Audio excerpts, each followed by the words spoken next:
Hello दोस्तों, ये मेरा पाइथन का 9th लेक्चर है।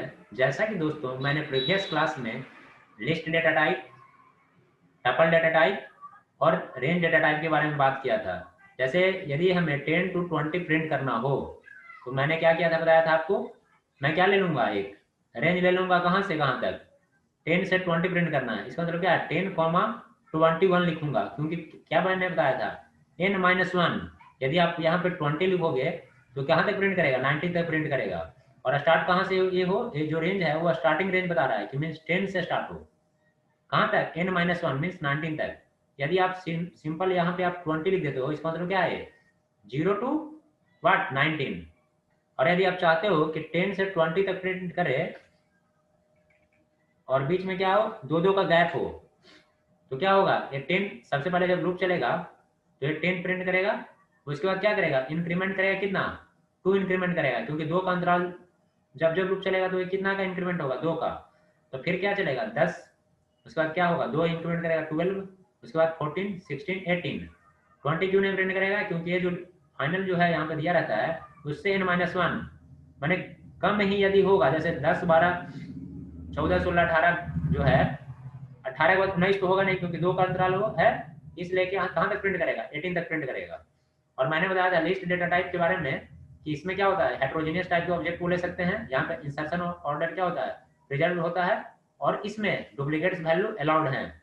तो इसके लिए जो मैं बताया था आपको कि देखिए, जो मेन है ना, कि यदि लिस्ट डेटा टाइप आपको क्रिएट करना हो तो इसके लिए आप क्या लेंगे, इसके लिए आपको क्या लेना पड़ेगा, स्क्वायर ब्रैकेट। यदि स्क्वायर ब्रैकेट के अंदर है तो ये क्या है, लिस्ट है।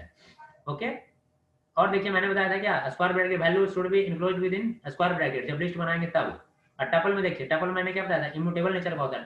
टपल का जो टपल है वो क्या है, सेम है लिस्ट से, लेकिन इस ये क्या है, इम्यूटेबल नेचर का। इसका मतलब क्या है, वी कांट चेंज वैल्यू।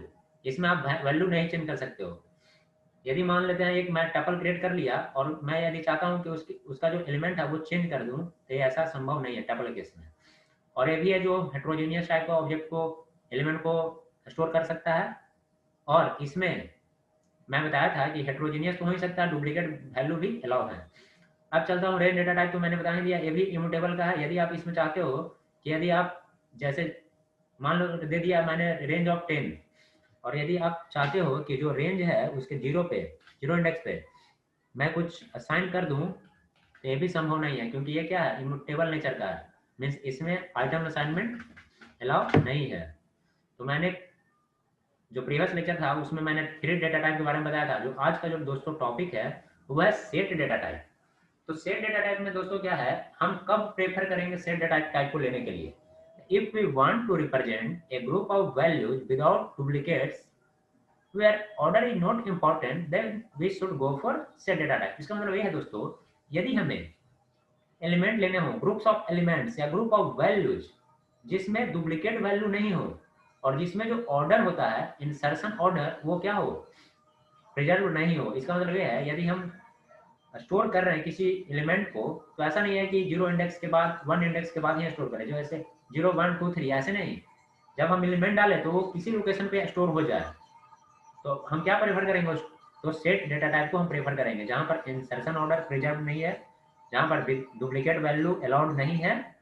तो हम क्या करेंगे, सेट डेटा टाइप को लेंगे। तो यहाँ पे देखिए, insertion order is not preserved. Okay. और मैंने बताया था क्या, item assignment do not support. इसका मतलब ये है कि यदि आप बना दिए, क्या बना दिए, सेट बना दिए, तो उसमें आइटम असाइनमेंट सपोर्ट नहीं करेगा।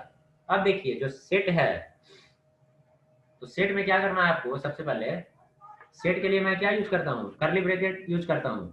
तो करली ब्रैकेट यूज कर लिया, मान लिया लिख दिया 10, 20। अब ये क्या है, किस टाइप का है, इसमें हमें क्या लेना है, डुप्लीकेट वैल्यू अलाउड नहीं है। ऐसा नहीं कीजिएगा 10 फिर से दे दीजिएगा, तो क्या हो जाएगा, इधर आकर कर देगा। और ये हेट्रोजीनियस है तो मनीष भी ले सकता हूँ, स्ट्रिंग ले लेता हूँ, मैन ले लेता हूँ, मान लेते हूँ। ओके। तो बस ये है कि इसमें यदि आप करली ब्रेसेस से स्टार्ट कर रहे हो तो क्या हो जाएगा, ये सेट डेटा टाइप होगा। और यदि आप स्क्वायर ब्रैकेट से कर रहे हो तो वो क्या होगा, लिस्ट होगा। बस इस चीज को ध्यान देना, ये नहीं है कि आप सेट बनाओ और वहां पे आप ब्रैकेट यूज कर लो, स्क्वायर ब्रैकेट, तो वो तो पैसा क्या हो जाएगा, वो लिस्ट टाइप का हो जाएगा। अब देखिए, यदि हम चाहते हैं कि एस ऑफ 1 पे 100 जाकर स्टोर हो जाए, मीन्स यहाँ पे 100 स्टोर हो जाए। तो ये क्यों नहीं होगा दोस्तों? क्योंकि यहाँ पर इंसर्शन ऑर्डर जो है वो प्रिजर्व नहीं है।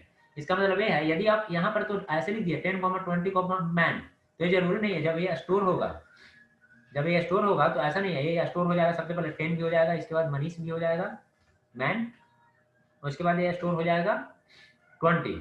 तो जब स्टोर होगा तो ये अपने अकॉर्डिंग कुछ भी कैश किसी भी ऑर्डर में क्या करता है, स्टोर करता है। और यदि हम चाहते हैं कि 1 इंडेक्स पे जाकर चेंज करें, 20 के वैल्यू को हम 100 कर दें, तो हम कैसे जानेंगे कि ये किस इंडेक्स पे है? तो ये तो हमें पता नहीं होता। तो इसलिए क्या होता है, आइटम असाइनमेंट यहाँ पर सपोर्ट नहीं करता है। और मैंने बताया कि डुप्लीकेट्स यहाँ पे अलाउड नहीं है। यदि मैं 10, 20, 10 कर दूं तो ये क्या कर देगा, इरर कर देगा। हेटेरोजेनियस ऑब्जेक्ट्स आर अलाउड, इसका मतलब ये है कि किसी टाइप के एलिमेंट को आप ले सकते हो। Index concept is not applicable. तो इंडेक्स को मैंने बता दिया यहाँ पे, यदि आप चाहोगे यहाँ पे इंडेक्सिंग करना, आइटम असाइनमेंट करना, किसके बेस पे, इंडेक्स बेस पे, तो यहाँ एप्लीकेबल नहीं है। It is mutable collection. इसका मतलब ये है दोस्तों कि यदि आप इट म्यूटेबल, म्यूटेबल का मतलब क्या है, आप चेंज कर सकते हो क्या इसमें। आप यदि आप चाहते हो किसी चीज को ऐड करना, जैसे एक और एलिमेंट ऐड करना चाहते हो, रविश या कुछ भी, तो आप इसमें आप कर सकते हो। ओके, लेकिन इसमें जो है इंडेक्स कंसेप्ट यहाँ पे एप्लीकेबल इसलिए नहीं है क्योंकि यहाँ में क्या है, order insertion order is not preserved. अब देखिए क्या है, ग्रोवेबल इन नेचर, इसका मतलब है अपने अकॉर्डिंग इसमें क्या है, यदि और एलिमेंट डालने हो तो आप डाल सकते हो। तो हम सीधा चलता हूँ अब प्रैक्टिकल पे, तो खोल लेता हूँ क्या पाइचार्ट एडिटर को। अब देखिए, तो मैंने एडिटर ओपन कर लिया। अब मैं चाहता हूँ क्या करने के लिए, सेट मान लिया 10, 20, 10। देखिए यहाँ पे मैंने क्या बताया कि डुप्लीकेट्स आर नॉट अलाउड। और मान लेता हूँ मैं एक हेट्रोजीनियस डेटा टाइप ले लेता हूँ, जैसे मैन। ओके, अब देखिए इसको यदि हम प्रिंट करता हूँ, प्रिंट ऑफ व्हाट एस, अब देखिए एक क्या करेगा, इरर अकर करेगा। क्यों? क्योंकि ये क्या है, डुप्लीकेट वैल्यू यहाँ पे हम डाल रहे हैं। तो सेट डेटा टाइप में हम डुप्लीकेट वैल्यू को अलाउ नहीं करता है वो। देखिए यहाँ पे इरर अकर करेगा।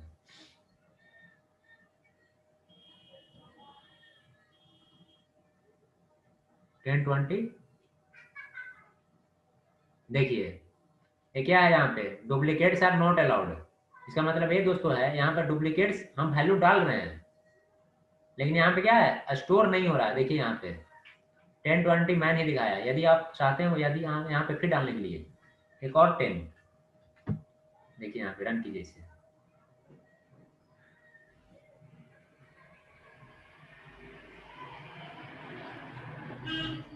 फिर क्या दिया, 10, 20 मैन। इसका मतलब ये है, यदि आप डुप्लीकेट वैल्यू डालोगे तो कोई दिक्कत नहीं है, लेकिन यदि हम डाल रहे हैं और वो स्टोर ही ना हो तो इसका फायदा क्या है।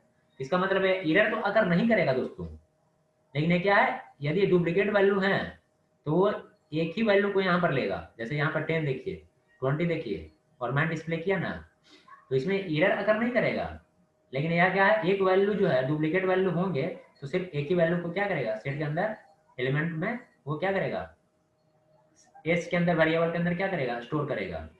देखिए तो एक ऐसे पता चला, हमें पता था कि क्या करेगा, इरर अगर करेगा, क्योंकि ऐसा क्या मैंने पढ़ा था।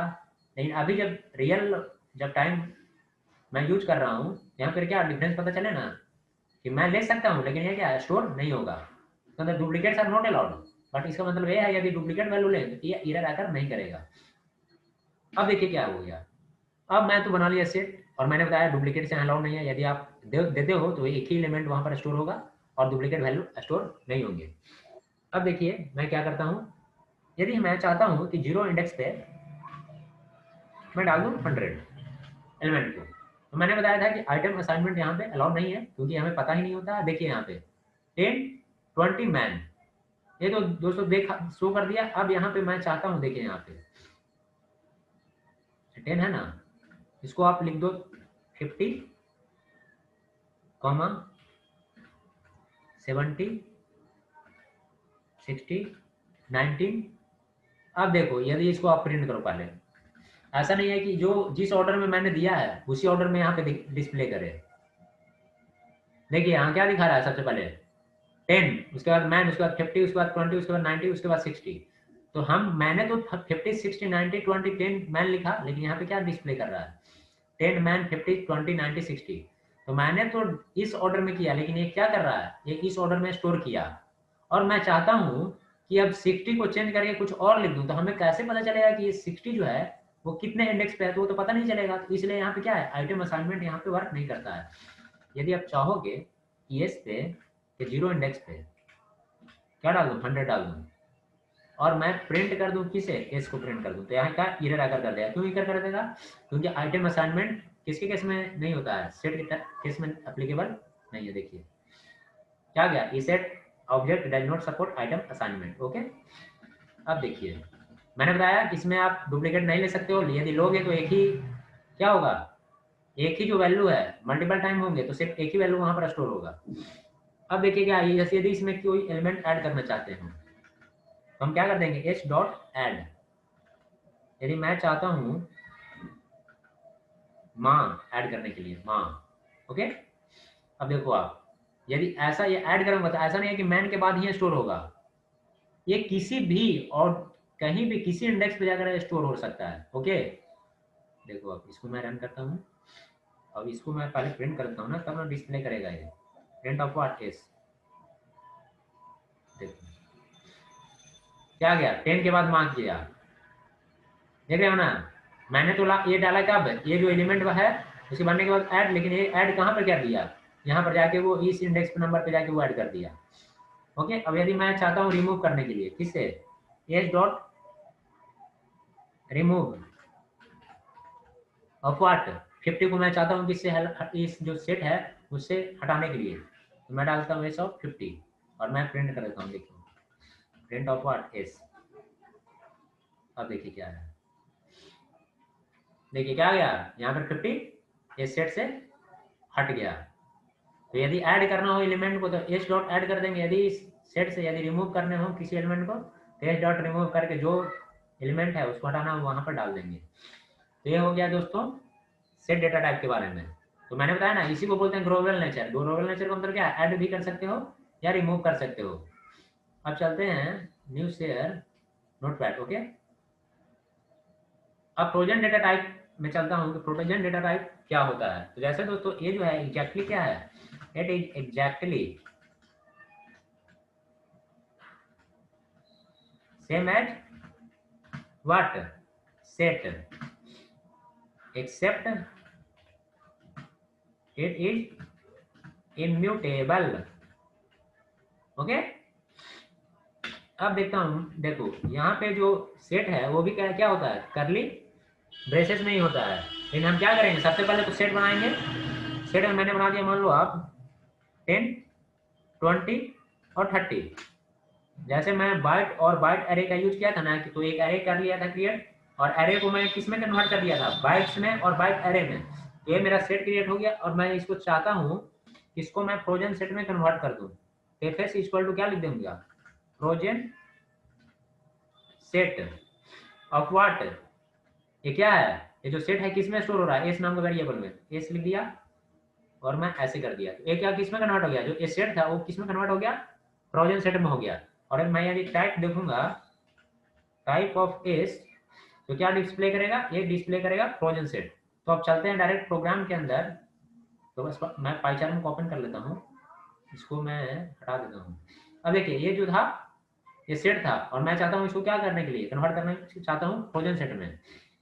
तो मैं एफ एस इक्वल टू लिख देता हूँ, एफ एस नाम का वेरिएबल बनाया, उसमें मैं कन्वर्ट कर देता हूँ फ्रोजन सेट आ गया ऑफ व्हाट एस। तो जो एस सेट था एस नाम का, उसको मैं किस में कन्वर्ट कर दिया, फ्रोजन सेट में कन्वर्ट कर दिया।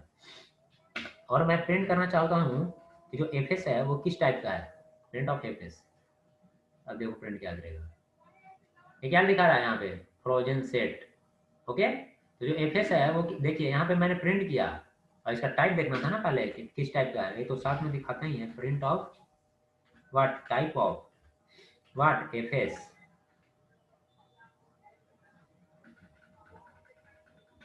देखो रन करो इसको, आप क्या दिखा दिया है, क्लास फ्रोजन सेट मीन्स ये क्या है, फ्रोजन सेट का फ्रोजन सेट है। अब देखिए सेट और फ्रोजन सेट में क्या डिफरेंस है, देखिए इसमें क्या है ना दोस्तों कि जो ए है इम्यूटेबल नेचर का है। इसका मतलब ये है कि इम्यूटेबल का मतलब क्या होता है, इसमें वैल्यू को आप चेंज नहीं कर सकते हो।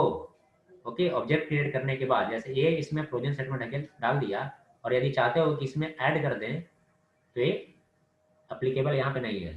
जैसे मैं एक इसको मैं इरेज कर देता हूँ, ये तो हो गया। और मैं क्या करता हूँ इसमें एफएस, जैसे ये जो था ना एफएस में मैंने क्या कर दिया था, फ्रोजन सेट को डाल दिया था व्हाट एस, और मैं चाहता हूँ कि जो एफएस हो ओके उसके 0 इंडेक्स पे क्या उसमें मैं ऐड करना चाहता हूँ, यदि एस डॉट ऐड और व्हाट 50, तो ये ऐड होगा कि नहीं ऐड होगा, आप देखिए यहाँ पे। और इसको मैं आप प्रिंट कर दो, प्रिंट ऑफ व्हाट एफएस। तो मैंने क्या बताया यहाँ पे जो ये है इम्यूटेबल नेचर का, इसका मतलब ये है कि इसमें आप ये ग्रोवेबल नेचर का नहीं है कि आप बढ़ा सकते हो, जो फ्रोजन सेट है वो ग्रेबल नेचर का नहीं है। इसमें आप कोई भी आइटम को नहीं आप रिमूव कर सकते हो नहीं इंसर्ट कर सकते हो फ्रोजन सेट में। देखो एरर दे देगा ये आगे क्या, frozen set object has no attribute add. यदि आप रिमूव भी करना चाहो तो रिमूव नहीं होगा, इसलिए क्या है इम्यूटेबल है। इम्यूटेबल, इम्यूटेबल मैंने लिख दिया यार, रिमूव करना है ना, रिमूव फंक्शन भी यहाँ पे काम नहीं करेगा। ये भी लिखेगा frozen set object has no attribute remove, देखो क्या लिख दिया, हैज नो एट्रीब्यूट रिमूव। तो जैसे दोस्तों मैंने बताया आज के इस टॉपिक मैंने बताया कि सेट और फ्रोजन सेट में क्या डिफरेंस है। अब जो नेक्स्ट टॉपिक मेरा जो है वो है एक डिक्शनरी डेटा टाइप।